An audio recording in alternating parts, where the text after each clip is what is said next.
Good afternoon from the 104.5 The Zone studios. I'm Ross Johnston. Week 4 in the NFL kicks off tonight with an NFC West battle as the Arizona Cardinals host the Seattle Seahawks. There's good news today for the Cardinals as tackle Paris Johnson Jr. is expected to be back on the field after missing last week's game with a knee injury. Something to keep an eye on for the Titans' Week 4 game is that Texans cornerback Derek Stingley Jr. did not practice yesterday or today, and is something to monitor for this week's matchup. In college news, Ross Dellinger of Yahoo Sports and On3 is reporting that college athletics are expected to approve legislation allowing uniforms to feature sponsorship patches as soon as next fall. On3 is also reporting that YouTube TV and NBC are nearing the end of their deal on September 30th, which could put live college football and NFL games at risk on the NBC channel.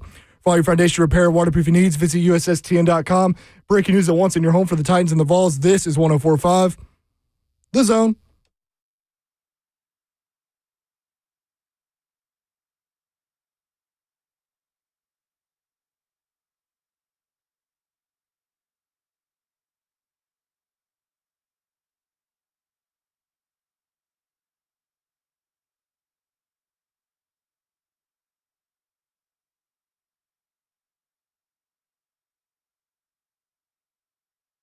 Cover 2 with Blake Bishop and Zach Lyons here on 104.5 The Zone, powered by All Four Seasons Garage Door. 615-737-1045 is the number. We got a loaded show today.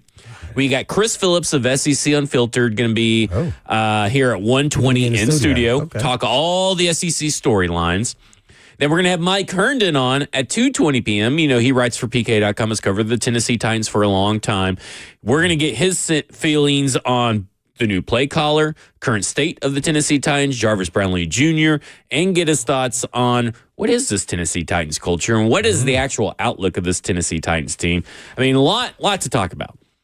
But we haven't really, because the Tennessee Titans continue to make a series of unfortunate events happen here. is that how you word it? Man, that was the most diplomatic thing I've ever heard you say. Basically, a comedy of errors, I guess you could say. We haven't really talked about SEC football.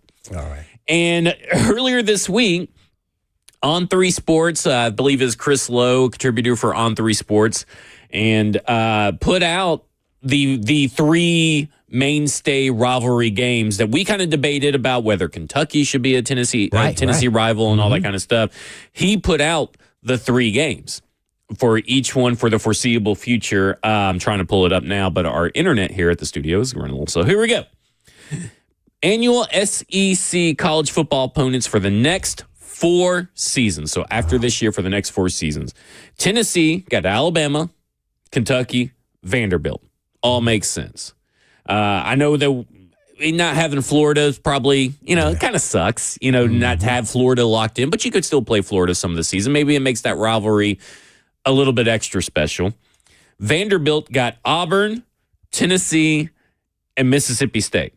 And to be honest, Mississippi State was kind of a hard one to place for the most time. It was. Yeah, I remember that. Yeah. But they got Alabama. Huh. And I thought that one was really weird. Man, and I get it. Because, back in the day, there was a couple of times where Mississippi State upset Nick Saban's Alabama. Because I can remember being at a tailgate. This is how long ago it was, though. Oh. Okay, so it's a very long time ago. I'm trying to remember. Who was it? Was it that Dak Prescott time? Or no? Oh, I think it was Dak Prescott. But I'll say this. I was at a tailgate in college, and that's how long ago it was that I can remember Mississippi State upsetting Nick Saban. But let's just talk about Tennessee real quick. Alabama, Kentucky, Vanderbilt. No real surprises. But again, missing out on Florida is probably, that kind of sucks just a little bit. Has to, right? I'm sure it does with the history there that's going on. Here recently it's kind of going back and forth a little bit. But, that one there hurts. Who is Florida's? So Florida got Georgia, South Carolina, and Kentucky.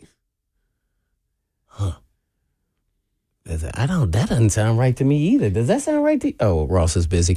So, does that Kentucky? I mean, Florida? Maybe there's a history there. Florida I don't know the long history of the SEC football. Yeah, and then you got LSU with Arkansas, Ole Miss, and Texas A&M. That seems a little No LSU, Alabama. Yeah, no LSU. See? Guaranteed no LSU, Alabama. Like, you may get it like maybe 1 year here, 1 year there. Oh, that one there. Being an Alabama fan, I mean, do you think that's right as far as Alabama, too? No LSU genuinely as a rival? Or no? How does that work there at Alabama? LSU, Alabama? Man, I remember just those days when, man, LSU, Alabama was big, boy. Wow. Yeah. A little disappointed, but with, growth, money, and change of conference, this is going to happen, and somebody, is going to be upset. So, you're not going to get everything you want. I'm sure all the UT fans would love to still be playing Florida, though. But maybe it'll make your schedule a little bit easier. Who knows? They'll be getting to the playoffs every year. Maybe. I don't know. Like, I kind of like this.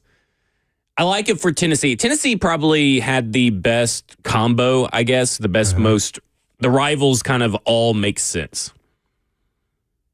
So, to me, someone's in the chat is saying Mississippi State never beat Alabama under Saban, and that I'm an imposter Alabama fan, and the weatherman backed it up for me. Actually, State did in 2007, Saban's first year as coach of Alabama. Oh, was it? That was the year. And that would line up to when I was in college, so I can at least say that. What year was that? 2007. Okay, I'm sorry. It moved on me. Okay, there it is. Actually, State. I'm old. I mean, like, people don't think I'm that old, but I'm old. Oh, well, I'm grandpa over here. Well, we had to teach you how to use your YouTube yesterday. Yeah, I didn't know how to get it to live. Yeah, I mean, these all kind of some of these don't make sense, but I guess this is the whole point of the situation of not everybody can keep every rivalry intact, and sometimes you got to create new rivalries, right? Like, you look at Texas, you look at Texas as Texas A&M, makes sense. Then it's Arkansas, sort of Texarkana. You can maybe make something of it, and then it's Oklahoma. So that all makes sense right there. But you kind of wish maybe a little bit Texas Tennessee could have been nice, a little rivalry created and stuff. Speaking of Oklahoma, real quick, Materia, do you think that's going to affect how or winning games? How much it will, or if it does at all? The quarterback who was up, one of the high guys on the Heisman list there. Yeah. Yeah, it should, because he's going to be missing, right? I mean, is he going to play? He's not going to play through it. No. They said he'll be back before the season's up, right? Ross? He's supposed to just be gone 2 to 3 weeks. Is that correct? Oh, it's only 2 or 3 I thought it was a month. 2 to 3 weeks, I guess a month, yeah. Their slate, too, is rough this last month. I think this kind of going to really impact, even not just nationally, but SEC, too. I mean, a lot of people, based off how they were playing with them, I've had them in the championship, SEC championship. Say, now that's off the table. Is there a QB in the SEC that's been playing better than him right now? Well, Diego Aguilar. Close, but I don't know. But watch out, man. You won't make it out the building. Yeah, because now you would say that, Joey Aguilar looking pretty good for his team if they continue the momentum going. Yeah. I mean, best quarterback in the SEC? Because we were kind of talking about that last week, and we said John Mateer. Well, someone is a little bit more available now. Someone's a little bit more dependable week to week.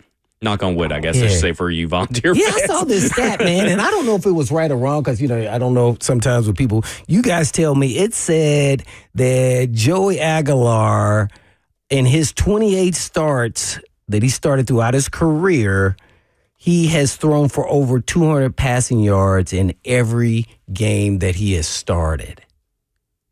That's wild. I'm like, whoa, that is consistent. I mean, I'm going to just start calling him Mr. Consistency. That didn't tell you if he threw interceptions right. But still, that's still an impressive stat. Oh, well, man, that's pretty impressive, regardless of who you're playing, and then to see what he's doing now at Tennessee, man, that's pretty cool, man. That's a lot better stat than this Tennessee Titans stat I can give you if you want to hear that. People were asking, we don't have nothing good to say about the Titans. Why would you do that, Zach? We're talking college. I'll save it. No, you got to go with it. You said you spoke it. The 3-game yardage total of 667 yards by the Tennessee Titans is the lowest in franchise history since 1973, when the Houston Oilers changed coaches after 5 games. We don't know who those coaches. I have no idea who coach was. But what I'm saying is the lowest 3-game offensive output since 1973. Okay, Think of how quantify many that. Wait. Quantify. Is this points or yards? Yardage. Oh, 3-game yardage total, 667 yards is the lowest since 1973. So just wrap your head around that real quick. Not only is that 1973, okay, but that is also when there wasn't a lot of passing back in the NFL. Right, that's what I'm getting. Then now it's a passing league. And now you're talking about that's better than Antonio Andrews, Ken Wisenhunt's era, right? Like, Mike Munchak put up more yardage total. Last year, they saw more offensive output. This is the lowest since 1973. Dang, man. Sorry to get everybody depressed. I was only 2. That's bad. Dang. That's not good. Wait. Fact check. Where we get this info from? TheAthletic.com. Oh, wow. So the New York Times, I guess you call it now, but yeah. Oh, my. So I do trust The Athletic and the New York Times on this. Oh, no, that's true. Yeah. And we've had 2 games where we're playing at least a quarter, really, wwhere we're getting blown out. That is a time where a lot of junk yardage can be had late in the game. We haven't even been able to do that either. Great point, Ross. Yep. Yeah, this is what playing for field goals and not touchdown looks like.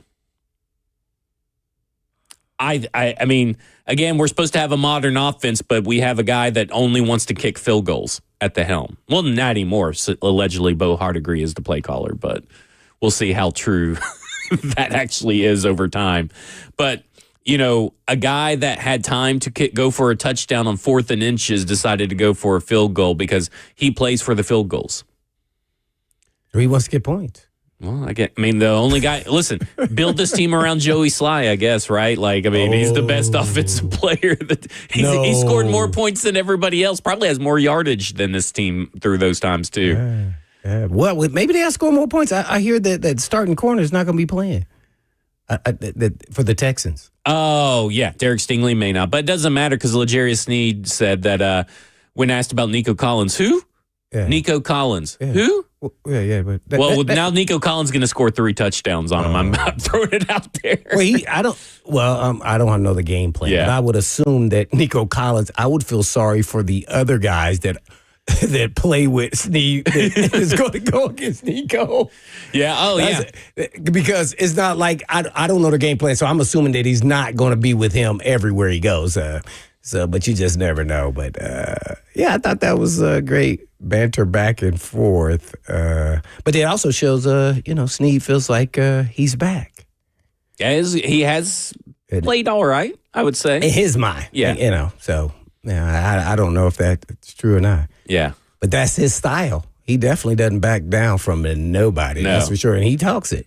Yeah, I would not do that. I'm not getting that dude pumped up. Yeah. Nah. We're going to talk a lot during the game. Right. But before the game, I'm not giving any billing to board material. Yeah, when I heard him say that, I was like, oh, man, L'Jarius, you don't give anybody. You don't poke the bear. You don't poke the bear. And then I think he's been out, too, by the way. I think Collins has been out because he said it's just good to be be I watched the whole interview and I did a couple of Texans I think he got back last today. week because I have him on fantasy. I didn't watch the game yet. I'm going to go back and watch it tonight, but I do have him on my fantasy team. I know he scored me some points. Couldn't have done that from the sideline. That's true. Yeah, the way he was acting as though he's just happy to be back with his teammates, but I don't know if he was just trying to come right. He did say he does know who I am. Yeah. Oh, he knows. Nico had 8 catches for 104 yards and a touchdown last week in Jacksonville. Also a fumble. There you go. Fumble. Well, let's go to Ryan and Dixon. Ryan, you're on with Blaine and Zach. Hey, what's up, guys? How are y'all? Good. Good. Hey, I want to talk about the defense. Blaine, this question's for you, really. So I've been watching the defense, and it looks like Denard Wilson is getting the play in late, and it looks like Cody Barton's moving around the defense a whole lot, and it looks like there was a couple blown coverages in this last game against the Colts. I just want to talk about that and about the timing and all that. I don't know if you know anything about that, I know you do, but about the Titans, right now. Just want to hear you guys talk about the defense. Thank you, guys. Thanks. They're 29th overall on the defense, right? Yeah, I I think I believe saw so. John Glennon tweet that out, but he may have changed. I don't know. But I have not seen that the plays are getting in late, and it seems like there's a little bit of a this. That may happen every game, maybe one or two times. I don't know if that happened way more than that. During my time, when that started happening consistently in a game, you just kind of start calling plays on your own. They're 30th in points for, so 30th in points allowed, and they're 27th in yards allowed. They've allowed 94 points and 1,121 yards. So just remember, the Tennessee Titans offense has allowed 667 yards, or has gained 667 yards. Their opponents have almost doubled it. This defense isn't better than last year's defense. And last year's defense was like middling. Right. I would say that, maybe towards the bottom of that, especially as the season went on, the defense got a little tired there at the end. But, I just the only elite player they have is Big Jeff, and people are doubling him, and he's still trying to make plays. He stands out on the film when you watch them. But other than that, there's nobody that's standing out on a consistent basis where, this guy, we got to make sure we get a handle on him, whether it's at the second level with linebackers or even in secondary. And I would say that the secondary is the strength of this defense, which is, it was crazy to say. The safety room is the most talented room on this team. Yeah. So the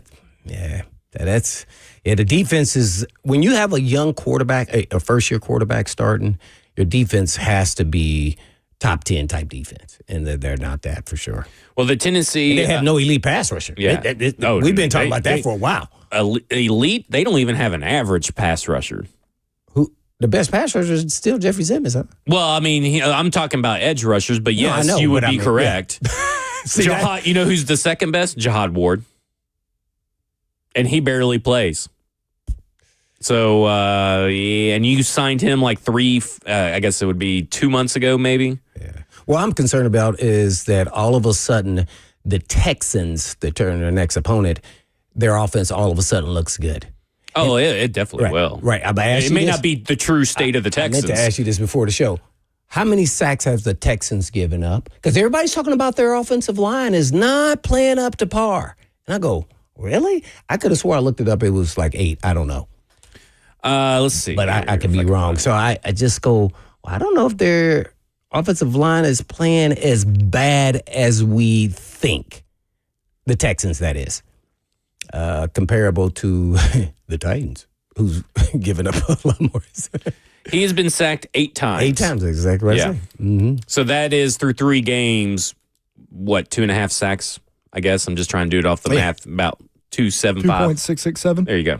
Ooh, there you go. There you go. All right. Coming up next, we'll have Chris Phillips of SEC Unfiltered in studio. We'll go around the latest SEC storylines and games with him. This is Cover 2 with Blaine Bishop and Zach Lyons right here on 104.5 The Zone.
Cover 2 with Blaine Bishop and Zach Lyons here on 104.5 The Zone, powered by all Four Seasons Garage Door. And we're broadcasting live from the 104.5 The Zone Circus Sports Studio.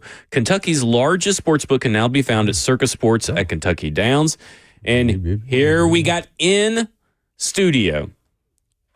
We got Chris from SEC Unfiltered. You guys have heard him here now twice in a row, or 2 weeks in a row. So we're going on the third week.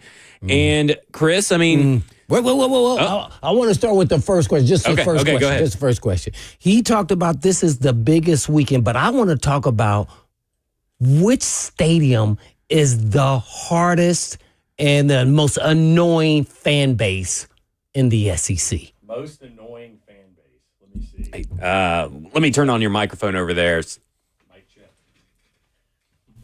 There you got it. There we go. All right, we got in.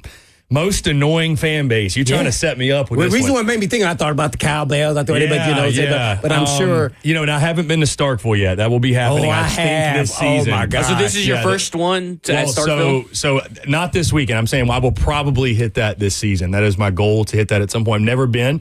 We're headed to Athens, Georgia this weekend for the Georgia-Alabama game. That's That right. is Of course. the creme de la creme. That's the spot to be, so we'll be there. Tennessee fans are pretty rowdy. I know a lot of them are tuned in. It's a really hard place to play. I mean, it's I would say this, the loudest venue I've ever experienced at peak volume is LSU.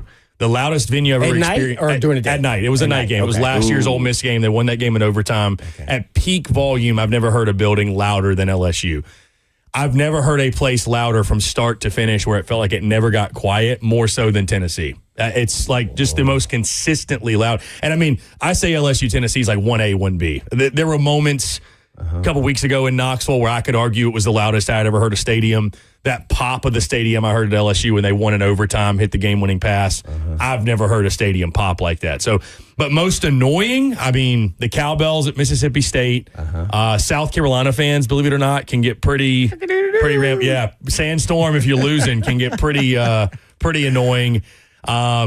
Again, some of the chants that LSU does that I can't say on air, if you know what I mean. Some of their stuff, it can get under your skin a little bit, but they've all got something. Every one of these SEC schools has something that, especially if you're on the losing end, it'll drive you crazy. But yeah, State with the Cowbells. I'm excited to experience that. Again, I don't know exactly which game it'll be.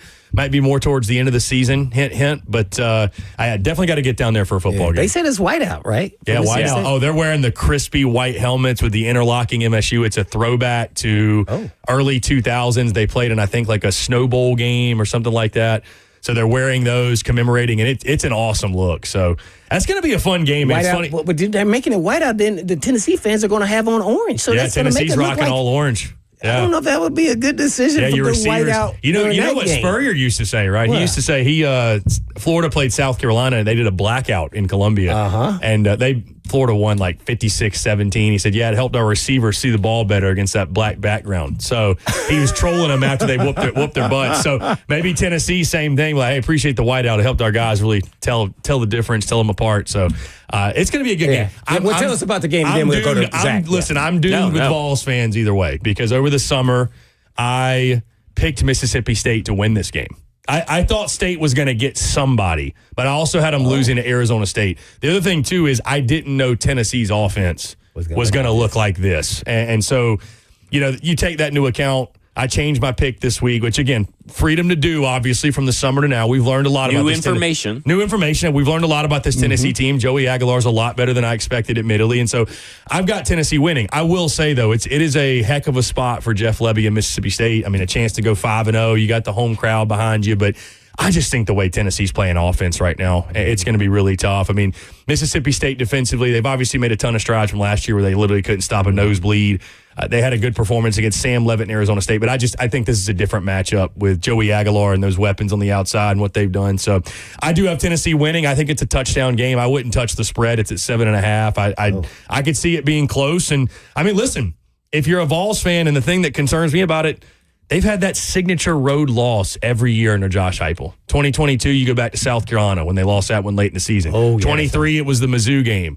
24, last year I was at the game. It was at Arkansas, right? A game where they should win. They should win. And for whatever reason, go out and just don't play very well. And I mean, if you told me this was the game for Tennessee where they go out and they just don't play very well. And I think, you look at Joey Aguilar, he was electric against Georgia, but there were a couple 50-50 balls. Pretty much all of them, Tennessee got them. And you're not always going to get them. So what if this weekend those are 2 or 3 picks instead of 2 or 3 touchdowns on those 50-50 balls down the field? So, again, it would be an upset, but I do think there's a recipe for the upset from Mississippi State. But I'm going to give Tennessee the benefit of the doubt. I think they get it done in Starkville. But that pick scares me for sure. Well, how much does the Georgia loss play into the whole thing with the Mississippi State game? Well, I think the fact they got UAB last week was huge. I think I talked about it last week with you guys, that was a really, really big deal. I'd be more concerned if it was the week immediately following. Cover the spread, though. I just want to throw that out there. But I think how much they miss out on the spread? Like 12 points or something. The spread was 39.5. Yeah, It was a pretty big spread. I mean, that doesn't really concern me. Again, I think it was a good thing for them that you got that UAB game in. You were able to kind of get over the loss. I mean, now you've had 2 weeks, right? There's really no excuse to still be thinking about what could have been against Georgia. So I'm not necessarily concerned about like the hangover effect from the Georgia loss. I mean, again, if anything, maybe now you've had some time. You should be looking at that Georgia game as tough as it is, tough a pill to swallow as it is. Like, there's a lot of positives to take away. Like we talked about last week, there's a bunch of positives to take away from that game. Again, I feel so much better about Joey Aguilar and the offense than I did. So against that kind of opponent, yeah, right? Exactly. You did it against. I mean, even if Georgia has got some question marks and some things to figure out, you go out and you slice up Kirby Smart's defense. I think that gives you the confidence. Hey guys, we can go do this against anybody. This is the best of the best when it comes to the talent, the defensive mind that Kirby is. And like I said, Mississippi State's been a lot better on defense at this point in the season. That was their Achilles heel last year. They couldn't stop anybody. Let's see if they can do it now in SEC competition. Stopping Sam Leavitt and an Arizona State offense that lost Cam Scatteraboo and some other guys, they're not quite what they were last year. Stopping this Vols attack is going to be a different challenge. So I think it's going to be a high-scoring game. Again, you talk about Vegas and spreads. I think 63 or 64.5 is the total. So Vegas is expecting points. I'm expecting the same. I think Tennessee will be able to run it up. Okay, so you talked about the Georgia defense, Joey Aguilar performing well against it. Can Ty Simpson do that? I mean, because he's been able to do it against defenses that are not Georgia, but can he do it against the Georgia defense? I think he can. Listen, I think it's a better crop of weapons than Tennessee has, and that's not taking anything away from Tennessee. That's more an acknowledgement of what Bama's got with a guy like Ryan Williams, Jeremy Bernard, who's the best wide receiver we don't talk about in the SEC, Isaiah Horton, Cuevas, the tight end, is a good player. I think they should be getting Jam Miller back for this game at running back. They've got a really, really deep assortment of weapons on the outside that, I think they will be able to have success. And I think that's the type of game it's going to be in Athens. I think it's going to be a shootout. I think it's going to be a back and forth, both quarterbacks, because Gunnar Stockton obviously proved a lot to me. In Knoxville in that game, made a lot of great throws on third down, a lot of throws where he stared down the barrel of adversity and just delivered a strike. And I think his rushing ability will be a difference in this one. But I think Ty Simpson absolutely can do it. Again, Georgia, their secondary got exposed a little bit against Tennessee. So they've got a lot of question marks to answer. Also, Georgia's had trouble getting to the quarterback, weren't able to do it in Knoxville. And again, they've had trouble all season getting after the quarterback. So if you give a guy like Ty Simpson time to throw, obviously, listen, in a game like this with Georgia, Bama, and I know obviously we're talking about that one. So in a game like that, it's a line of scrimmage ball game. Let's not overcomplicate this. When Georgia and Alabama get on the field, I know both coaching staffs are preaching all week. It is a war in the trenches. Whoever wins that battle more often than not is going to win the football game. It's just the fact of the matter. I'm expecting a thriller. I'm expecting a down-to-the-wire game. All the numbers tell you that Alabama has Georgia's number, and they do, right? They have had Georgia's number. Kirby Smart's 1-6 against them. Georgia hasn't beaten Alabama in the regular season since 2007. They haven't beaten them in Athens since 2003. Last time they played in Athens was 2015, and Georgia got mollywopped in that game. Couple other key numbers, though. Kalen DeBoer has struggled on the road mightily. He's 2-5 on the road at Alabama. And another key number here, Kirby Smart is 0-0 against Alabama in Athens. So, let's give him fair credit here. He ain't played him in Athens, right? The last time Georgia and Bama played in Athens, you realize Kirby was on Bama's staff. That's how long ago it was. He was the defensive coordinator. I don't even think I ever noticed that. Yeah, 2015. It was out, 10 years ago, essentially to the date. So I'm picking Georgia in this game. I think the Dogs finally get that monkey off their back. I think it's something late. Listen, the spread has come down to 2.5. I might take Georgia on the 2.5. But I think it's going to be a thriller. And I'll be honest with you, I still don't trust Alabama. I wouldn't either. I don't care that you beat ULM in a hapless Wisconsin. Right. And I know their fans are fired up. They're going to be confident. All my Bama buddies are. But, like, y'all haven't done anything. I can't forget Florida State. I just can't get it out of my mind. I can't get it out of my mind. I don't forget what I saw. And imagine being an Alabama fan. Well, but you're seeing stuff. That means you don't trust Simpson. You don't trust the quarterback? He played well in that game. Go back to FSU. Actually, statistically, him and Jeremy Bernard were about the only two guys that showed up. Yeah, Everybody else. Zach don't trust him. But I love my Bama buddies that hit me up like, man, did you see the Kalen DeBoer or Jeremy Bernard say Kalen DeBoer's yelling at the guys and he's getting at? I'm like, so it took them getting their tails whipped in week one, to be and the players need coaches yelling at us. Like that doesn't make me feel any better about the situation. Like, oh, now he's yelling at them, so Bama's ready to go out there and give me a break, man. So I'm trusting Kirby Smart in this spot. I know what all the numbers say. Hey, another number I didn't even mention: Georgia hadn't lost a home game since 2019. 33 straight or 34 maybe straight games. 2019 to South Carolina was the last time they lost at home to Will Muschamp, ironically enough, who is on that staff now. So to me, if Georgia loses this game, I'm going to start believing in Alabama again. But right now, I have no reason to believe in Alabama. Yeah, this is going to win this game. This is the one. I mean, talking to some guys down there that cover the team, the pressure's on for sure. There's more pressure on. There's pressure on Georgia to win this, but it's more of a within the fan base type of pressure. There's more pressure on Alabama from the standpoint of the 2025 season. You pick up a second loss, you're not tight-roping your way through the season going undefeated the rest of the way. So, it's going to be a thriller. I'm excited to see Sanford Stadium in rare form, admittedly, probably more than anything, because these venues like Bama, Georgia, they're so used to winning, on a week-in, week-out basis. The crowds are good, but it's as you would expect. This one's going to be different. I can't wait to see it. Okay, LSU Ole Miss. This has the potential to be game of the week material. You want to talk about Landry Kiffin and Whit Weeks, or you want to talk about the game? I mean, it is kind of a wild, Lane Kiffin's just a wild person anyway. But LSU has not looked good offensively. So is this really just going to come down to two units in this game? Ole Miss's offense and LSU's defense at this point? Yes and no. I mean, I think that's a huge matchup, obviously. I am curious what LSU offensively looks like against that Ole Miss front seven, because they have struggled to stop the run. They have shown they're susceptible to the running game, but LSU can't run the football. So what gives? LSU's defense obviously is a huge story. They've been dominant to this point. You've got Trinidad Chambliss. Yeah, what do you think about him? I mean, he's lit the world on fire. I mean, he's torched Arkansas. He's torched Tulane. What's interesting about this, Austin Simmons, the day one starter, is not on the injury report anymore. So he's a full go.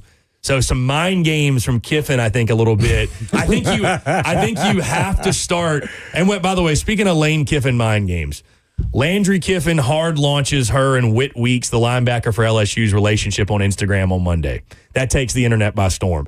Then Kiffin's going out. I don't know if you've seen this. He's tweeting at people, replying to people, take the over. Take the over. Everybody, take the over. Take the over. Which, ironically enough, I bet on the under. So I'm fading Kiffin this weekend. And then now you got this Austin Simmons thing. And, listen, you got to start Trinidad Chambliss. The way he's playing, it's play the hot hand. You can't take the ball out of his hands. But I do think the LSU defense can make him look mortal. I do. This is a different challenge, man. I mean, Arkansas, they can't stop a nosebleed right now. And all due respect to John Summerall and Tulane, but the LSU defense is different. I mean, this is the best LSU defense, I think, since the early 2010s. I mean, they're that level at all three levels. They got legit dudes on the defensive side. So I think it is a little bit of a lower scoring game. I will be really interested to see if Trinidad Chambliss struggles early. Do they go to Austin Simmons? Because, again, it would seem he's a full go, and he was their day one starter, and is essentially losing his job due to injury. So, what's the leash? What's the, how quickly will they go to Simmons? I think LSU goes into Oxford against the win. I do. And you know what? I don't feel great about it. There's a lot of things about LSU I don't trust. I don't trust their running game. I don't trust Garrett Nussmeier to be consistent, but I do trust their defense. And I don't know. I trust the fact they will be able to manufacture some semblance of a running game. It's the Magnolia Bowl. Things are going to get weird. Interestingly enough, last 5 years, the home team has won each of those games. I think that's why you're seeing Vegas favor. Ole Miss is favored in the game. And I think this is a game, too, that's going to tell us, maybe fraudulent's too strong of a word, but we're really going to learn about these teams this weekend. LSU feels like the most flimsy 4-0 team in the country with You beat Clemson week 1. Clemson's awful. You beat Florida the way you did. You only scored 13 offensive points. Florida's what they are, not very good. So, what are you really? And for Ole Miss, kind of the same question. I mean, you beat Kentucky and you beat Arkansas and you whooped up on Tulane, but this is where we'll really find out from a playoff conversation, from what tier you are in this conference, I think, for both sides. And against the Magnolia Bowl, it never disappoints. I know it was against Georgia State, but Vanderbilt puts up 70-plus points for the first time since 1918. Is it time to kind of start taking Vandy a little bit more seriously as one of the better teams in the country? Or is that still too early? I don't think it's too early at all. Let's give them some respect. And they'll have a chance to earn it, obviously, after this week. And listen, I'm hammering Vandy minus 22.5 against Utah State. They're a wagon. Till I see otherwise, Diego Pavia, Vandy, they're a wagon. I'm going to ride them till the wheels fall off. You do realize that if Alabama loses to Georgia, which very realistically could happen, and Vandy beats Utah State, which they will, Vandy's going to go into Tuscaloosa ranked higher than Alabama. They probably will still be the underdog, but they're going to be ranked higher than Alabama. Has that ever happened? No. It'd be the first time in history. We get to see history. So maybe more than likely. Who knows? Maybe we get College Game Day in Tuscaloosa to hype up the matchup. I don't know. Either way, it's time to take Vandy more seriously, for sure. Am I saying they should now be your pick to win the national title? No, but why can't Vandy make the college football playoff? You tell me. I don't want to overreact to what we've seen, but at some point, you got to put respect on them, because it's more than Diego Pavia, like we talked about last week. It's Stowers at tight end. Junior Sherrill stepped up at receiver. Cedric Alexander's a really capable back. The offensive line, they have taken on the identity of their head coach, Clark Lee, who is a tough, hard-nosed, gritty guy. They play that way on both lines of scrimmage. Defensively, they've made strides from last year. So it's just so much more than Diego Pavia, but by the way, they've got one of the best leaders in the country at quarterback. So let's give them their credit. They'll have a chance to really prove it in Tuscaloosa, but we got to stop. This isn't your mama's and papa's Vandy. Can you stay around for one more segment? All right, let's do that. Coming up next, we'll continue talking the SEC with Chris Phillips of SEC Unfiltered. This is Cover 2 with Blaine Bishop and Zach Lyons here on 104.5 The Zone.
Cover 2 with Blaine Bishop and Zach Lyons here on 104.5 The Zone, powered by All Four Seasons Garage Door, 615-737-1045. We have Chris Phillips of SEC Unfiltered on for another segment here. And I guess just continue the conversation you guys were just having about... Well, I was asking, who's the most underrated player in the SEC nobody is talking about? And you said... Ahmad Hardy. And I go, who is that? Ahmad Hardy. Get this. I got to show you the clip of him. Was it this last week where some guy tried to tackle him? A good form tackle, and he just bounced off of him? Well, on the 1-2 he had near the goal line where he like goes in, kind of puts his back up, then he rolls back off the pile. Yeah. And, I mean, he is a human wrecking ball. He is outpacing... statistically, Derrick Henry's Heisman Trophy season right now. This is the craziest stat, though. Oh, wow. The leading rusher in the SEC is Ahmad Hardy. The second leading rusher in the SEC is Ahmad Hardy yards after contact. His yards after contact. That is a Derrick Henry stat I've ever heard of. Contact. His yards after contact is still greater than the second leading rusher.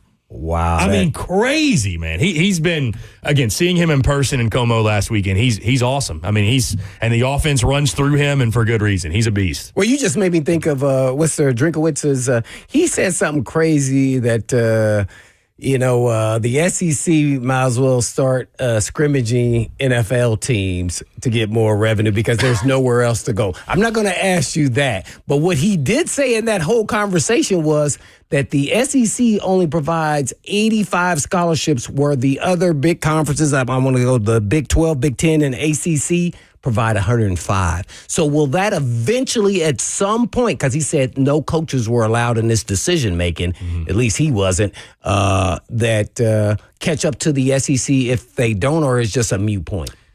Maybe a little bit of a moot point, but I mean, the SEC has shown they're willing to adapt. You have to adapt, right? Yeah. So, I mean, even going to the 9-game conference schedule, which we got obviously those full schedules this week. So, yeah, I wouldn't be surprised if they go to the 105. But, it's funny. Drink's always got something he's complaining about. And I'm a guy, I like Drinkwitz. I'm a fan. Yeah. A lot of SEC fans don't, they call him Dorkwitz. Or, I know. They give him names. Yeah, they give him names. Well, lastly, which coach is on the hottest seat? Because, you talk about Pittman, Napier. I mean, you even Beamer even, or where you want to go? I think it's got to be Billy Napier. And here's the reason. Oh. Sam Pittman's seat is scorching hot, and they're ready to move on. But I almost think within that fan base, there's a level of apathy to a degree. The expectations aren't nearly as high at Arkansas. And I think it's understood, too, that Pitt's probably going to walk away, done, or whatever, be relieved to do that this season. But also, too, how does the conversation with Pittman always start? He's such a great guy, man. I love Pitt. I really want him to see. He's just a great... Nobody says that about Billy Napier. And I don't think Florida fans care, right? You'll hear, and I'm not saying Billy is a good dude, but at Florida, the expectations are what they are. They expect to win titles, and there was just no excuse coming into this season for this team to look this bad. Again, it's one thing to lose to Miami. It's one thing to lose to LSU. The straw that broke the camel's back was losing to South Florida. There was no coming back. If we're being honest, there was no coming back after that. You can't lose to USF in the swamp and live to tell the tale at Florida. Not in year 4, I believe that he's in. And then 2, you're in the same year of your tenure as so many other coaches across this league, Brian Kelly, Mario Cristobal at Miami, and you compare and contrast, and it's just Florida's nowhere near the expectation. So talking about Sam Pittman, I mean, Notre Dame isn't Notre Dame as we have seen in years past. They're 1-2 heading into Arkansas. And Arkansas can score some points, right? I mean, can Arkansas sneak out a win against Notre Dame, in your opinion? Ironically enough, so I sat here a week ago to the date, and I actually had Memphis beating Arkansas. I look like a genius. I got a lot of hate for that pick. I look like a genius. I'm flipping my pick. I'm going Hogs over Notre Dame because this is what the Sam Pittman experience is. Right when you think Arkansas is dead to rights, they rise up out of the grave and do something crazy like this. My. I also think Notre Dame just cannot stop anybody defensively. Really? Which is wild. It is wild. It is wild. And, this game is going to be weird. It's probably going to be high scoring because Arkansas's defense, they couldn't stop my group chat that I'm in from scoring a touchdown. I mean, they really couldn't. So it's that duo of Jadarian Price and Jeremiah Love. CJ Carr is pretty good at quarterback. They're gonna get theirs. But I don't know, man. I'll tell you this. I picked Arkansas, a lot of X's and O's, but sometimes I just go with a gut. Memphis, I went with the gut, right? Went with the gut with that one. I'm going with gut again. If you look at the Vegas line in this, like if you just initially looked at this game, you're like, oh, Notre Dame's going to beat Arkansas, and not even a second thought. Then why is Notre Dame only a 4.5-point favorite? How does that make it? And it started at 6.5, and it's been coming down all week. Ooh. To me, somebody knows something. Somebody knows something. So I'm going with the upset. I still think Taylon Green is an incredibly dynamic player. Will I be surprised if Arkansas has a lead late and they somehow find a way to vomit all over themselves and blow it? No, I will not, because that's been kind of the Sam Pittman way. But they also always pull one off, a la Tennessee last year. So, I like the Hogs to win a wild one and come back from the dead. It won't make any sense, but Arkansas football under Sam Pittman doesn't really make a whole lot of sense. Well, the last big SEC matchup that we haven't even touched on is Auburn going into Texas A&M. And I have to say, Auburn gave Oklahoma almost everything they could handle last week. I was very impressed by Jackson Arnold's, I guess you would say, gumption. Being in Normandy, that's a really tough place to play. And obviously, it's got a lot of history for him, being that he was the quarterback there last year. And I was pretty impressed with how Auburn played. And that kind of pains me a little bit as an Alabama fan to say. But Texas A&M is a different beast than even Oklahoma right now. In their defense, do you think Auburn, 6.5-point favorites, Texas A&M? Do you think that Auburn can keep it close like that? I do think they can. It's kind of funny.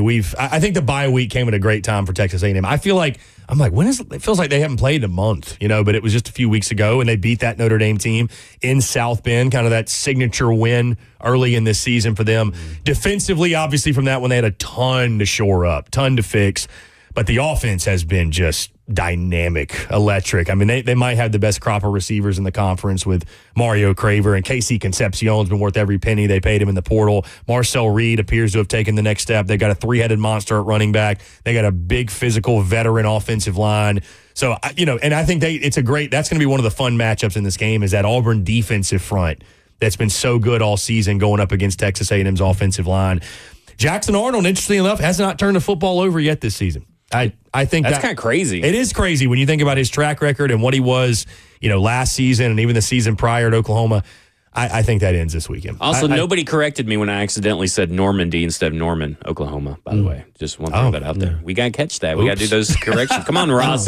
You're the producer. You got to catch it when I make a mistake. We're the worst show. We are the worst show at it, for sure, by far. Well, you notice how you didn't ask Grandpa. I didn't ask Grandpa. Normandy. Chris doesn't know what he's getting into. No.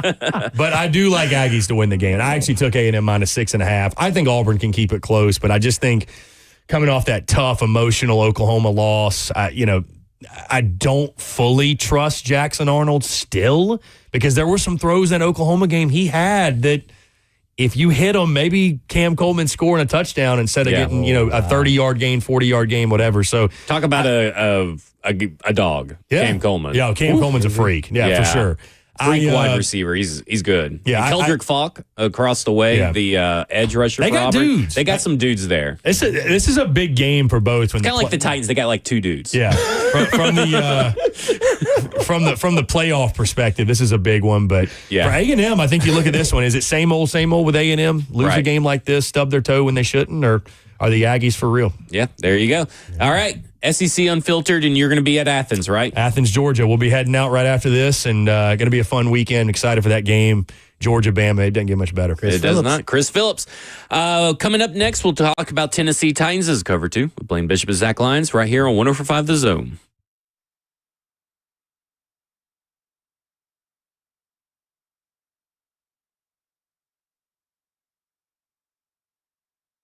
A great segment to add. Let's talk insurance. King and Associates Insurance. They're independent agents. That's a big difference, of course, but it goes beyond just having multiple companies to shop, weeding out the non-competitive companies, keeping great relationships with the biggest and best, along with bundling. But unfortunately, life happens, and they get it. So here's a true story about my friend and coworker that switched from a previous independent agent and got better coverage on his home and his contents and even his automobiles.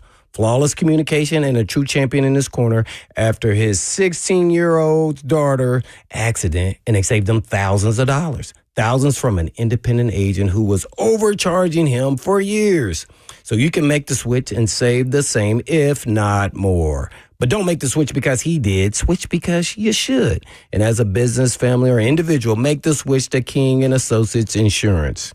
And I'm sure you have good use for that extra money you'll have in your pocket. And all you have to do is just give them a call at 615-321-8121. That's 321-8121. Or you can check them out online at tkinginsurance.com.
Cover 2 with Blaine Bishop and Zach Lyons right here on 104.5 The Zone, powered by all 4 Seasons Garage Store. And we're broadcasting live from the 104.5 The Zone Circus Sports Studio. Kentucky's largest sports book can now be found at Circus Sports at Kentucky Downs. And let's go to the phone, 615-737-1045. Let's go to Jackie in Crossville. Jackie, you're on Blaine and Zach. What's up, guys? I was just listening back to y'all's show from yesterday on the podcast forum, and everybody keeps talking about Brownley being the previous regime's guy. How is he not attached to Brinker? I mean, Brinker's been here since, what, almost John Robinson? So, I mean, through all this losing, there's been three constants. Adams, Nyhill, Brinker. You know? Yeah. I put out that, and I get what you're saying, Jackie. You now, did say he was connected. Yeah. I did. This idea that Brinker's absolved from everything. Well, that's what he wants us to think, right? He is absolved. What do you mean? Now he wasn't here with Bergonzi, or sorry, he wasn't here with John Robinson like the caller had thought, but he's been here. Rand Carthon hired Chad Brinker. Chad Brinker then a year later gets promoted over Rand Carthon as his boss. Yep, and that's when I said, something is up. And then something's up, and then he gets promoted even further, gets more duties to be Bergonzi's boss. So he's either one hired Bergonzi? Yeah. See? And so Brinker, now maybe he's letting Bergonzi actually be GM, but to say that Brinker is totally absolved of the draft class of Rand Carthon is silly. And to say that these coaches don't have the input for those draft classes is also silly because, like I said yesterday, at the Senior Bowl, when Jarvis Brownley Jr. was playing at the Senior Bowl, he was practicing, and Denard Wilson got hired. Me, Easton, his buddy JT, and then Stoney were all there. And we walked away saying that dude is a Tennessee Titan. That's everything they are looking for at cornerback. That's everything Denard Wilson said he wants at cornerback. So, boom. And so that's everything that Bergonzi doesn't want. I guess so. I just don't know what Bergonzi wants right now. I mean, Choir Boys feels like where we're going. He got guys here that allegedly are really great Monday through Saturday. Some of them show up on Sunday, though. Not every one of them shows up on Sunday on the stat sheet or on the film. Well, that's one thing you cannot say about Brownlee, whether he's holding or not. He plays aggressive and he loves ball. Best run defender on the team for a team that says they want to stop the run so they can get press conferences. And he's the cornerback. Like, how many corners do you know are the best run defender on their team? That may say more about the rest of the guys on this team. But, like, when you're talking about a guy with 3 coverage stops, 0 missed tackles in coverage, and has the 11th lowest yards per reception allowed, that's a pretty good corner no matter how you slice it. And then when you turn on the film, it's even better. Because there are plays where he's not targeted because he's washed a guy out of the play. Yeah, I don't know how many times I saw him slinging and throwing receivers, trying to block them, come up, make tackles, get off blocks. Being a young player like that, it just, I feel like it's just because he was part of someone else's draft. He's cheap.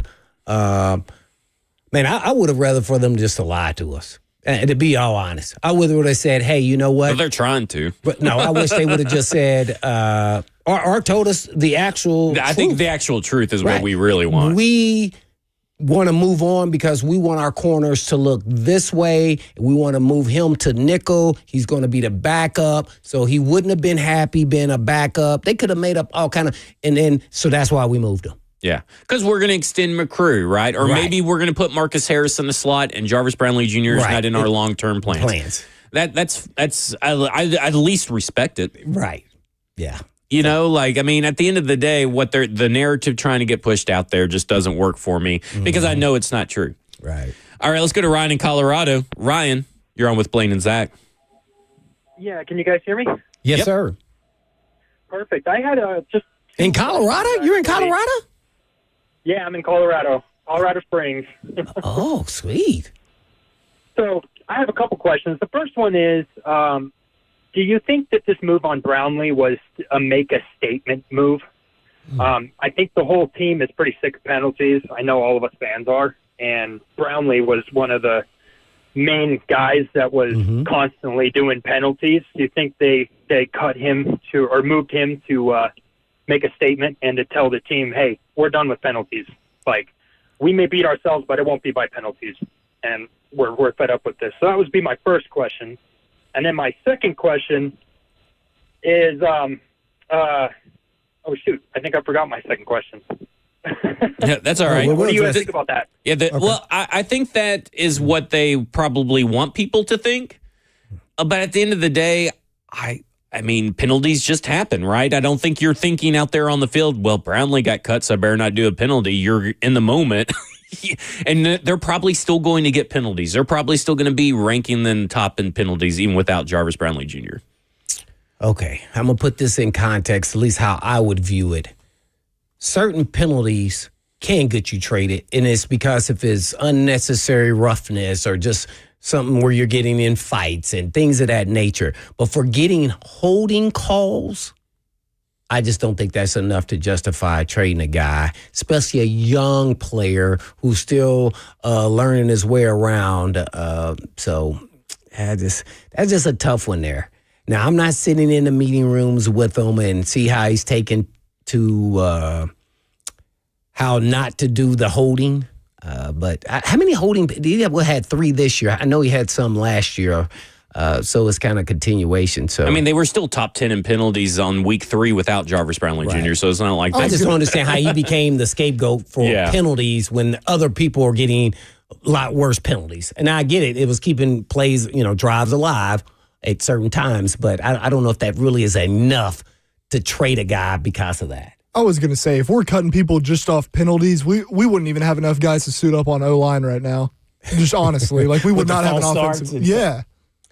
Yes, I statement, man. I don't know if I'm kind of trying to make that kind of statement, at least at this point. Not that. It has to be really, really egregious continuously. Now, you know what is egregious? Big Jeff, ain't nobody talking about that with them unnecessary hits. Guess what? Oh, he's really good. Oh, he makes a lot of money. See, so then you make exceptions to the rule. Nah. You start with saying, if you don't do this, then you come stand next to me on the sideline, Big Jeff. And see, once you do that to the king of the hill, guess what? All the guys behind him start falling in line. See, that's how it's supposed to work. That's true leadership. See, you call out your great players, then you got to worry about all the rest of them. Well, I find it convenient, 2 things. There's a lot of revisionist history going out on Twitter right now about Jarvis Brownley Jr., is that everybody brings up the penalties, but how many times have we sat here and said, well, some of those penalties aren't right? Right, they were bad that illegal calls. contact against Cortland Sutton was horrible. Yeah. Terrible call by the referee. And now, you Titans fans were complaining about it, right? Mm-hmm. And now that he's gone, you're trying to carry the water and make excuses for this franchise for getting rid of its younger player. And now that he's a bad player. I've seen many people say, well, he stinks. He wasn't that good anyway. And I'm like, I don't know what you were watching, but you weren't watching Tennessee Titans games. Yeah, that's what gets me. It's the revisionist history is what's hilarious. This guy. Hey, man. Hey, I'm going to say this.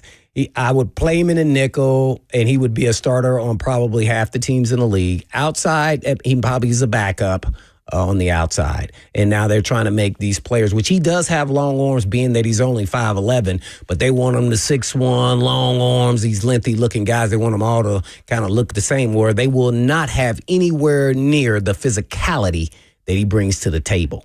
Here, I got you a question, Blaine. After the Denver game, he's hot. He's in the locker room. He gets asked about the penalties. He gets asked about if he's going to change his play style. Mm-hmm. Not that if he's coachable. The question was, are you going to change your play style? He said no. And he says no. Well, that's the correct answer, right? I mean, I don't know. That doesn't say he's not coachable. Mm-hmm. And I'm telling you, Denard Wilson loves his play style. He doesn't love the penalties, right? But he loves his play style. But his play style is going to bring penalties. Everybody knows that. Look at L'Jarius Sneed. But Denard did say we got to stop these penalties. If not, we got to go in a different direction. But he I also- think he was just saying that. Yeah. I don't think he was thinking, hey, I'm getting rid of this player. Right. I don't think he meant that. But like at the end of the day, he didn't say Jarvis Brownley Jr. needed to change his play style. No, he he did didn't not. say Jarvis Brownley Jr. is not coachable. That's what the media is twisting his words into, and you guys are falling for it because that's not what he said. He didn't say I'm not going to listen to my coaches. Right, man, he's uncomfortable. He says I'm not going to change my physical play style. And guess what, guys? You don't want a guy to change their play style. That's why he got drafted. That's why he is good. And that's why I wish, some players would say, look, I'm not going to change my play style, but I do need to find ways not to get the Right. penalties. And I'm trying to figure that out. Yeah. And then, that's kind of. But also this is- then he goes out there and still does the same thing. Yeah. That's it would have answered their question, but you can't take the aggressive. You want to keep that with him and just try to find a way to play in between the rules and maybe hold at the bottom of the waist. All the guys are out there holding. Yeah. I mean, come on, man. He's just getting caught. I was holding all the time, especially when you're going against these bigger guys and they push you at the last minute. They never call it, and then he catches the ball. Yeah. You go, nope, I'm going to grab you right here around the waist. I even had conversation with refs say, hey, when he puts me up top, if I grab to bring myself back to him, he said, yep, just keep your hands low. That means waist. I can't grab his pants. So, Right. so I was like, okay, cool. All right. That's right. I said, he's pushing me now. That's right, Blaine. Y'all Right, do be last week holding. you saw it, right? That's what Y'all do be holding all the time, Blaine. Y'all do listen to be- this wide receiver tell you. I can't hear. But I can't. Oh, there we go. He says y'all do be holding. Oh yeah. Oh, I admit I was holding Yeah. all the time. It was survival of the bit. I mean, shoot, man, I can't believe they keep calling him though. Yeah. It's almost like they're looking for him because sometimes it's not even part of the play, and that's the ones that really get you. Like he's on the other side of the field, and they threw it over here, and you got holding over here. Man, dude.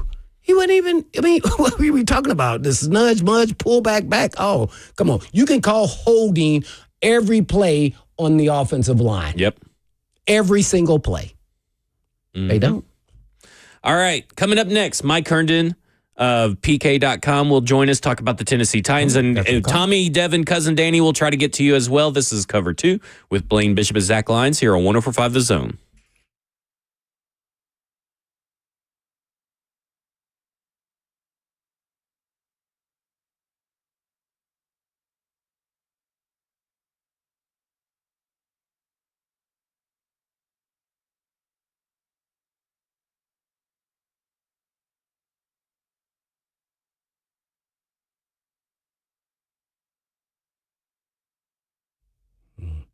One of the marks of a good parent, they warn their kids about danger, who to trust and what to avoid, how to make the smarter choices. Hey, folks, it's Blaine Bishop for Eurofix.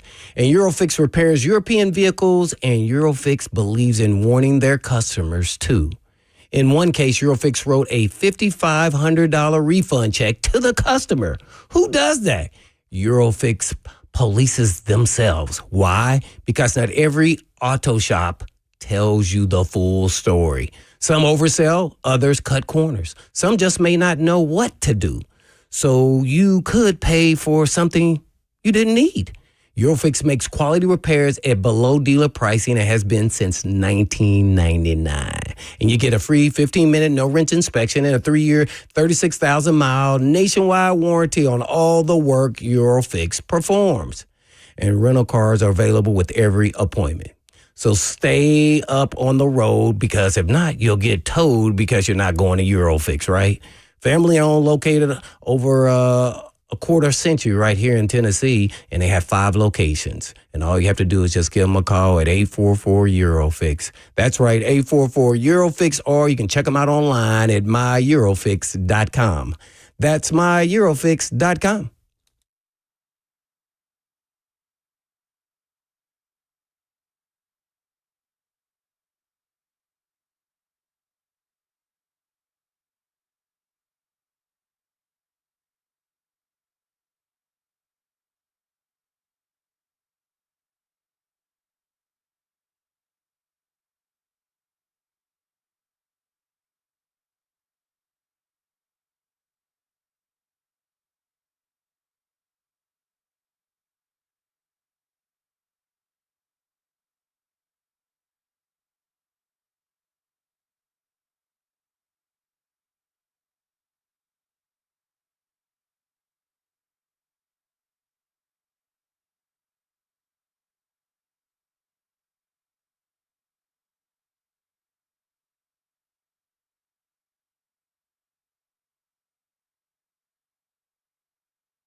Cover 2 with Blaine Bishop and Zach Lyons right here on 104.5 The Zone, powered by All Four Seasons Garage Door. We're going to go to the phones. We're going to go to Mike Herndon of PK.com. And Mike, oh boy, what a last, 48 hours, 72 hours. If you won't, I don't know how long it's been through Sunday. Feels like 5 years since Brian Callahan messed up the K-ball situation, that whole ordeal. I mean, listen, you've been out on Brian Callahan for a while. I mean, is this a worse team than even what it was last year, even though they technically have more talent? It definitely feels that way, right? I mean, I don't know. I feel like they were at least, and I think Nick Suss from the Tennessean pointed this out, they were at least competitive last year, and the total yards disparity was not nearly what it is now. I think they're worst in the league at negative 458 total yards compared to their opponents. So it feels like this is a worse team. And yeah, I think they've got better quarterback play and more talent at several spots. There's probably a couple that are worse roster-wise, but for the most part, I do feel like they upgraded the talent of this team in the offseason. And, yeah, well, it is a rough start. Well, I'll give you this. I don't know if you read today's article at The Athletic. They took a look at all the 0-3 teams, kind of, gave each one their own piece. 3-game yardage total, 667 yards gained on offense is the lowest in franchise history since 1973. 1973. We're talking Antonio Andrews' offenses got more yards than this Tennessee Titans offense. What do you think is truly the biggest issue? Is it offensive line, play calling, or a mixture of both? I think it's definitely a mixture of a lot of things. I think the offensive line play, I think part of it, it really starts there because the right tackle situation, ever since Latham basically, I thought he was actually really good for most of the first half of that Denver game before the hip started to kind of get aggravated and bother him. But ever since that point, when Udo and then Juku came in, it's been a disaster at right tackle again. I mean, we're back here again for the third, fourth season in a row, talking about right tackle and what they're going to do there. They need J.C. Latham healthy. Obviously, Kevin Zeitler, who has ironically been an Iron Man throughout his NFL career, comes here and immediately gets hurt. Of course, he is 35 years old, so I guess you can expect that to some degree. But they've got to get those 5 healthy up front, and obviously they need better out of Dan Moore than what they got those first couple weeks. I actually thought he was pretty decent against the Colts, although the level of competition for the edge rush spots there. Quite a bit of a step down from Jared Verse and Nick Benito that they saw early on. So maybe he'll level out a bit and they can get healthy and that group can start to play better. But I definitely think there's structural offensive problems. I think the play calling has been strange at times. They've been leaning a lot on these wide receiver screens, and it does not seem like any of their wide receivers are capable of blocking. And I get that after years of complaining about Titans wide receivers being praised for blocking, people probably don't want to hear that. But it would be nice to have a Nick Westbrook-Akine out there blocking right now, on some of those wide receiver screens. So there's a lot of pieces to this that are contributing, I think. But I think at the end of the day, the biggest thing continues to be for me that I just think it's a poorly coached team. And I thought that last year. And I was pretty hard on Callahan last year, and I continue to feel that way. I think it's a coaching problem first and foremost. Yeah, I have to say, you were dead on it. I know that we disagreed for a while, but once I saw that Denver game, I had seen enough from this coaching staff, and that includes Denard Wilson on down. Mike, just real quick. Obviously, you wrote an article today about Bo Hardegree, but we have no clue about the level of autonomy or responsibility Bo has. What do you kind of expect from this new play caller on Sunday against the Texans? Yeah, so I think it's a very interesting situation because, obviously him being – I think for one, I think him, even if they don't give him anything except you are the guy calling in the plays and selecting the plays on game day, I think that is a step in the right direction. I don't think that's as far as they should go, but I do think that's a step in the right direction because it's very clear that Callahan is not able to juggle all of the balls. And there are a lot of responsibilities on a head coach on game day. You know, especially if you're trying to call plays as well. You know, you've got to be talking to the referees about things. You've got to be talking to the other, the defense, the special teams. You've got to be communicating with the booth about, challenges. What should we do here? Situationally, being prepared and being ahead of what are we going to do if we get into this situation. It's hard to keep all of those things in your mind if you're also trying to figure out what's the defense doing to us. What do we need to do on this play? Where are we going to attack next? It is a lot. It's a lot to do, especially if you've never called plays before. And other coaches have done it, so I'm not saying it's an excuse for him because it is possible to do. Kevin O'Connell had never called plays before. He'd been phenomenal at it in Minnesota while juggling everything else successfully. So I think Hardigree, if they will let him call plays and take that off of Callahan's plate, that's a good step one, because maybe that gets rid of some of the unforced errors and blunders that we've seen from a game management standpoint from Callahan, if he can actually focus on that. But there's so much more to what they need to do offensively that I think it goes into who is picking the plays during the week, who is talking to Cam Ward about what concepts he likes and reviewing the film with him. Is that going to be Callahan still, or is that going to be Hardigree, or is Hardigree going to have at least a bigger voice in what plays do we like this week? What do we want to have in the game plan? Because there's a lot that goes on, Monday through Saturday that impacts Sunday just as much as what play do you pick off the play sheet on 2nd and 8. That there's a lot of that. And my fear is Callahan is probably going to hang on to that because, he came out and said he felt like he was calling great plays. So I don't know that he's going to take that big step back and really allow this to be a Bo Hardigree offense. I think it's going to be a Brian Callahan offense administered by Bo Hardigree on Sundays. Was that the least self-aware thing you've ever heard a coach say? It's up there.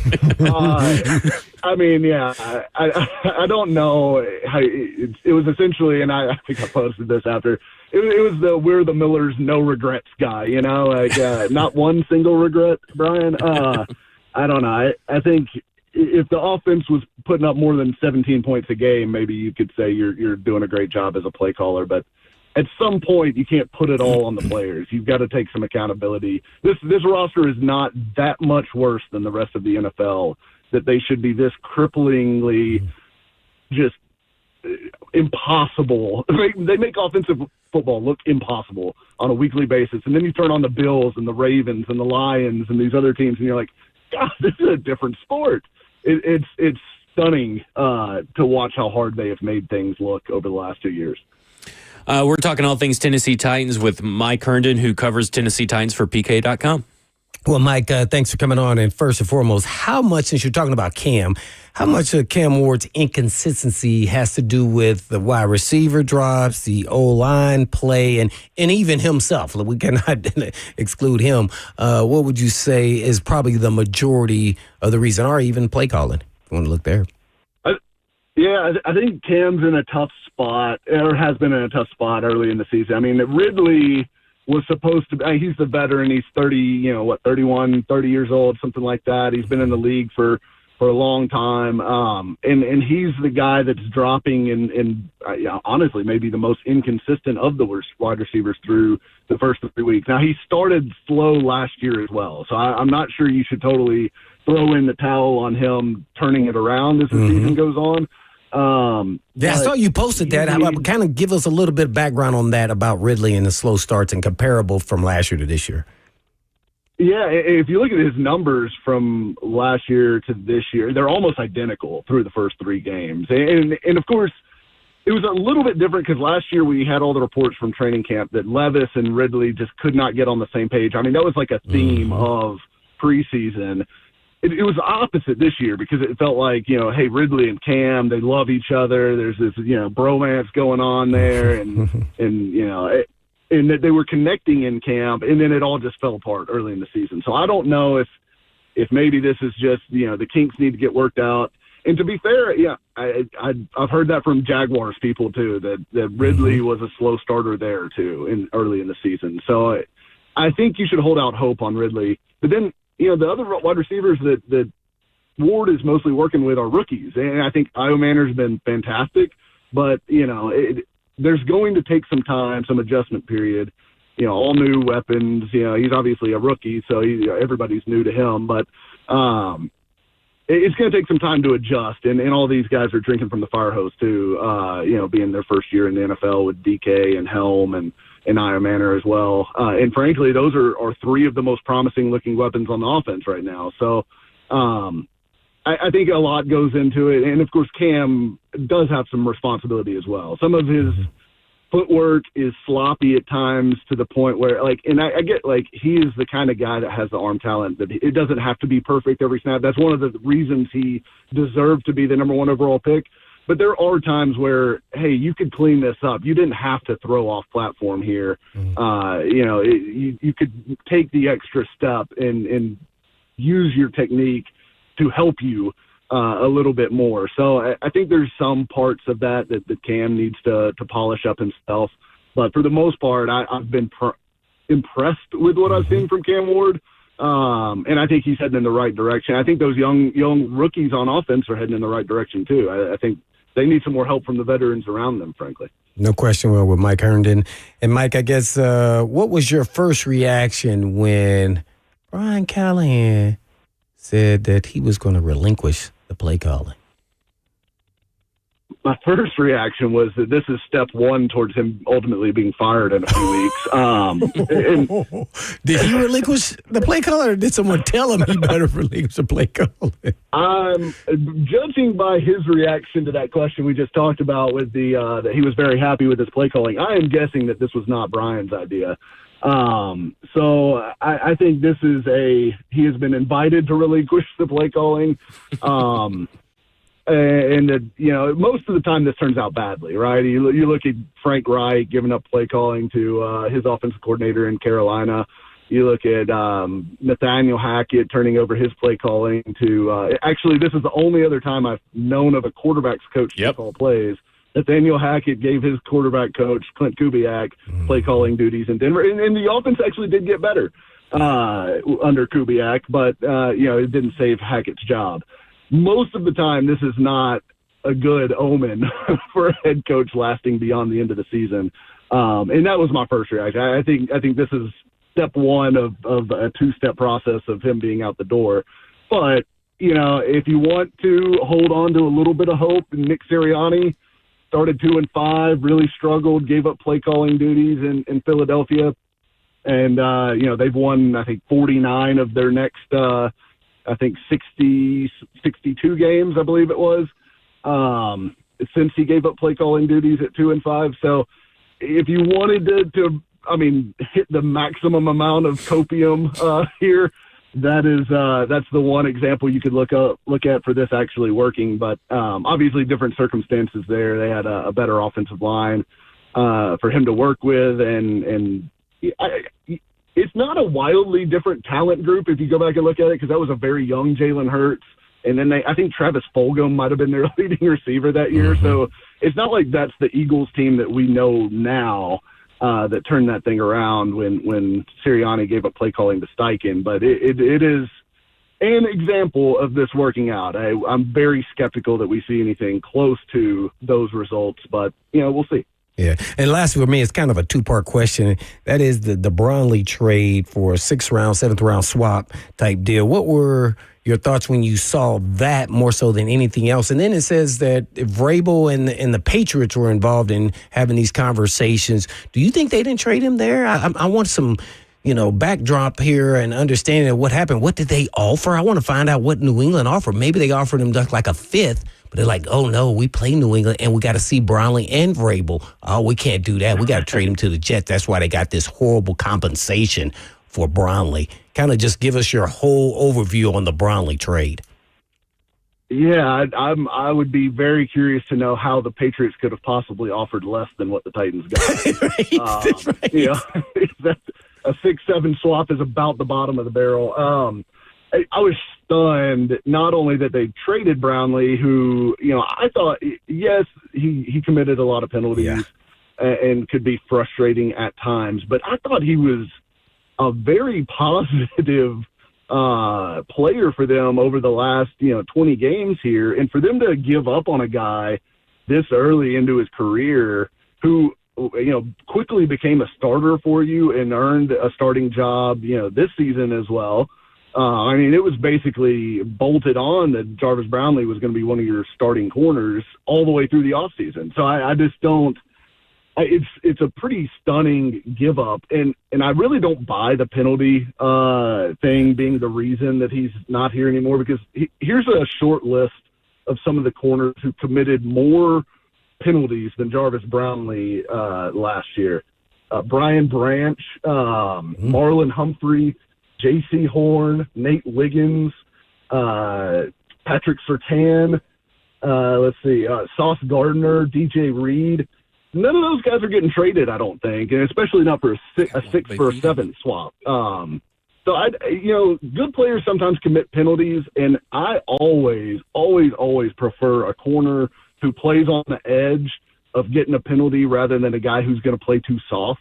I think you can maybe dial that back as he gets older, as he gets more technique and experience, learns the tricks of the trade, like you were talking about, Blaine, is getting your hands low if you're going to grab them rather than grabbing them up by the shoulders.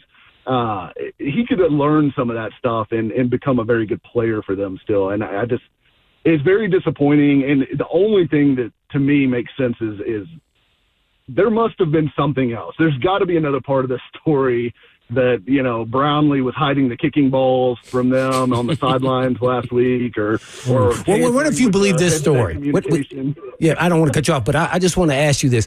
Do you believe that Bergonzi wants to play his guys and Brownley was kind of in the way to see the guys he drafted and he wanted to see him on the field, even in the backup role, and Brownley, based off of other guys that they've just signed, he would have been in the way? It's certainly possible. I think that's incredibly short-sighted if that's really the reason.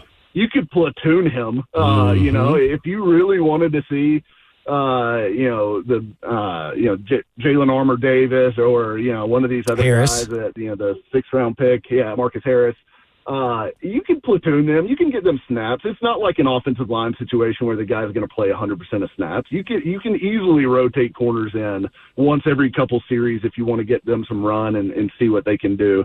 I think that's an incredibly short-sighted reaction by Bergonzi if that's really the reason that Brownlee got shipped out. Just speculation.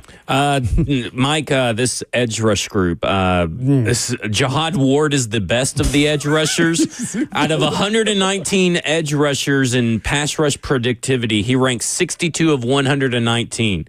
The next best guy is Femi Oladejo at 95. Then Arden Key at 97, and then Draymond Jones at 115 out of 119.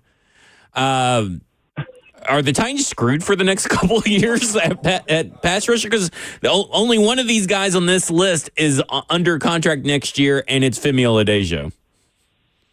Yeah, it's going to be tough because you're not going to get a premium guy at that position in free agency. You would have to trade for them, and I don't think they're going to be in a situation anytime soon where they're looking to trade, first, second, third round picks for veteran players. And they shouldn't be. That's not the way they should approach building this roster. So they're going to have to start drafting these guys and hitting pretty quickly because it's bad.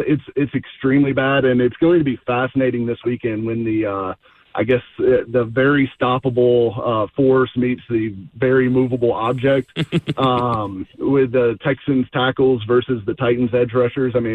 Arante Ursary was just destroyed last week, and I think it's going to be I don't know what's going to happen on Sunday when it's Ursary versus Oladejo, and it's bad versus bad here. It's really bad, and it's sad because Jeffrey Simmons is playing really well as a pass rusher. This is probably the best pass rushing stretch Simmons has had in his career, just from a win percentage standpoint, getting into the backfield, being disruptive. but he's got no one else back there with him, and that's what's leading to the missed sacks. I mean, when you've got plenty of lanes to step up or to move in the pocket, it's a lot harder to finish those sacks. So they are not rushing as a unit right now. It is Jeffrey Simmons alone causing disruption up front, and everyone else is stalemated in front of an offensive lineman at all times. In ESPN's pass rush win rate, Jeffrey Simmons ranked number 2 among all defensive tackles. We greatly appreciate your time, Mike Herndon. You can read all Mike's stuff over at PK.com. Mike, enjoy the weekend, I guess. Absolutely. Thanks for having me, guys. All right, thanks. When we come back, we're going straight to your phones. We're going to Cousin Danny, Terry, and I guess whoever else is still on the line as well. You haven't put their name on there. This is Cover 2 with Blaine Bishop and Zach Lyons here on 105 The Zone. Typo.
Cover 2 with Blaine Bishop and Zach Lyons right here on 104.5 The Zone, powered by All Four Seasons Garage Door.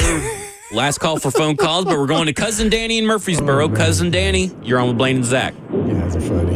Hey, guys. So, just from an outsider's perspective, I stay very plugged into what the Titans do. I love football, and I watch every game that I can, even when it's as poor a product as what the Titans put out there. But I can't handle the nonsense and the spin that this team is trying to shove down people's throats like we don't know ball and we don't have fully functioning brains. For Brian Callahan to sit there and try and tell us that it was him in a group setting trying to make decisions about Jarvis Brownley is the most nonsensical attempt to save face that I think I've ever witnessed an NFL coach try to pull off. There is no positive way to spin this trade.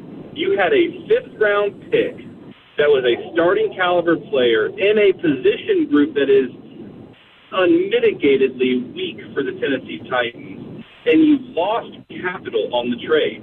There's no way to spin that positively. This is for Gandhi trying to get his players in there.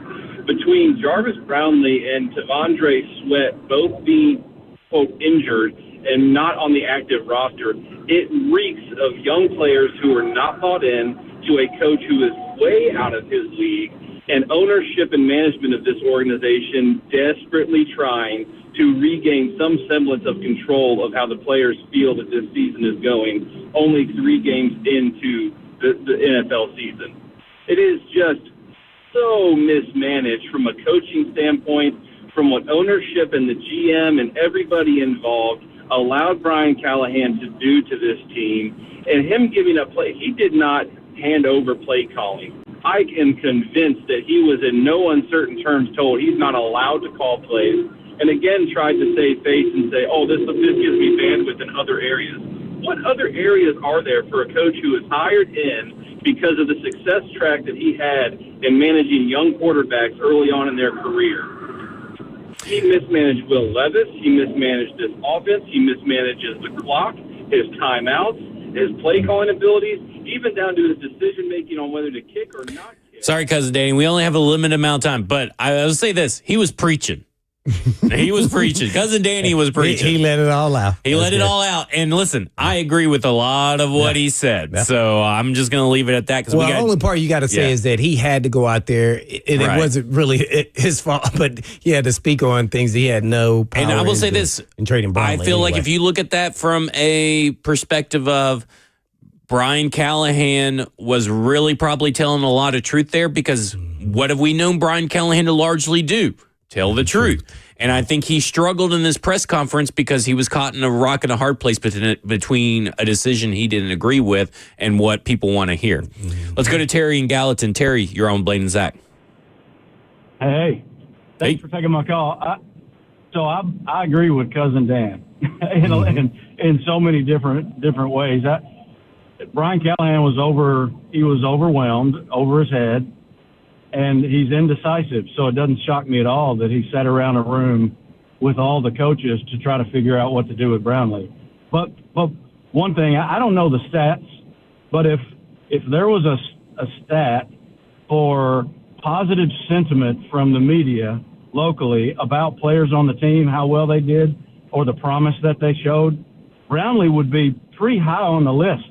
Absolutely. Even though he did some things wrong. So he had a lot of positive sentiment, and for a 5th-round pick,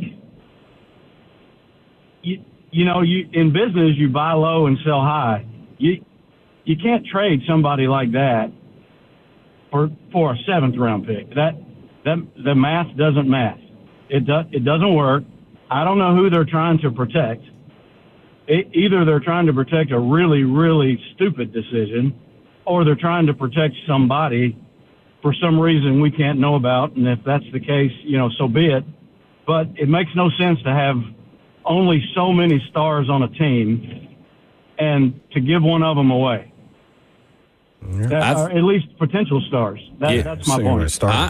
I agree, because even if you were to shift him inside, you're talking about a guy who could turn into a Pro Bowl caliber player. Inside for sure. Right. Yeah. I mean, to talk a little bit about what he said in his presser at the Jets. Listen, he had a press conference with the Jets today, his opening press conference. He was never told why he was traded. He was very surprised he was traded. Shocked. Like most of the players were. And, he's just ready to go out here and, play for the he said Jets. He was week to week because he doesn't know where his ankle is. Yeah, because they'll have to test out the ankle, but he's week to week. I mean, I don't know. Like, I'm not, trade good players, but if you're going to trade them, get something out of it. And they did not do that in this instance. Like, if you were to get a fourth or even a fifth and not have to give anything back, hey, I'm not really going to throw up a lot of things. But the value they got in return, bad business. And lastly, I would just say this. Chris Harris, DB coach on the staff with the Jets. He was with the Titans last year. Another connection right there. So we got Aaron Glenn. His connection with Aaron Glenn is pretty strong. Then you got Chris Harris as well. Those guys know corners. All right, this has been Cover 2 with Blaine Bishop and Zach Lyons right here on 104.5 The Zone. 3HL's up next. And in the meantime. And in between time. Peace.